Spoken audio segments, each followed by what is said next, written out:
Olá, meu nome é Camila, eu tenho 23 anos e curso Ciências Biológicas no Centro Universitário de Caratinga e hoje eu vou falar com vocês um pouco sobre doenças do gene alelo dominante.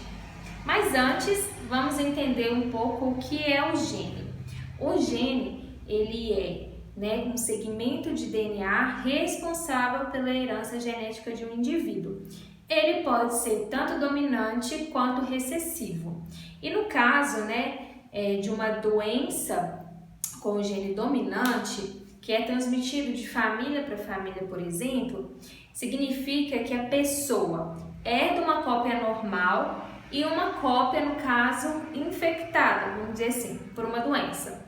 No caso, por exemplo, de uma pessoa heterozigota ou homozigota, no caso com o gene dominante. A pessoa, por exemplo, tem essa expressão, vamos dizer assim, da doença no gene dominante e o normal no gene recessivo.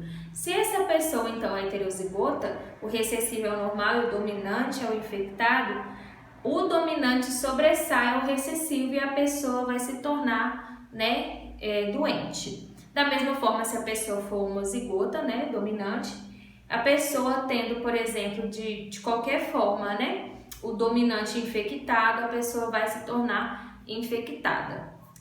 Contudo, o gene alterado, então, domina sobre a cópia normal, o que faz, então, com que a pessoa seja infectada pela doença genética. Então, o importante é saber a expressão, que esse gene pode causar na pessoa. Pode ser uma doença, pode ser uma normalidade. No caso aqui, o gene dominante ocasionou esse tipo de doença. Por exemplo, polidactilia, que é o aumento do número de dedos.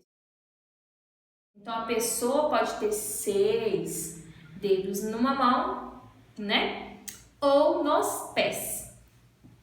Agora, na doença de Huntington, a morte das células do cérebro. Isso pode ocorrer atrofia dos nervos, do tecido nervoso do cérebro.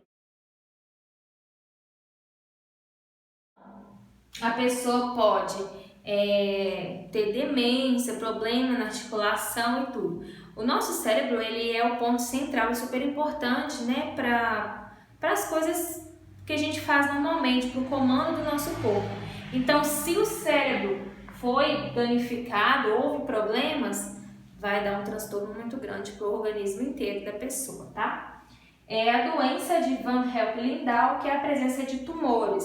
Então, ocasiona tumores em locais muito importantes do corpo, como, por exemplo, no olho, pode acontecer, no cérebro pode acontecer a presença de tumores.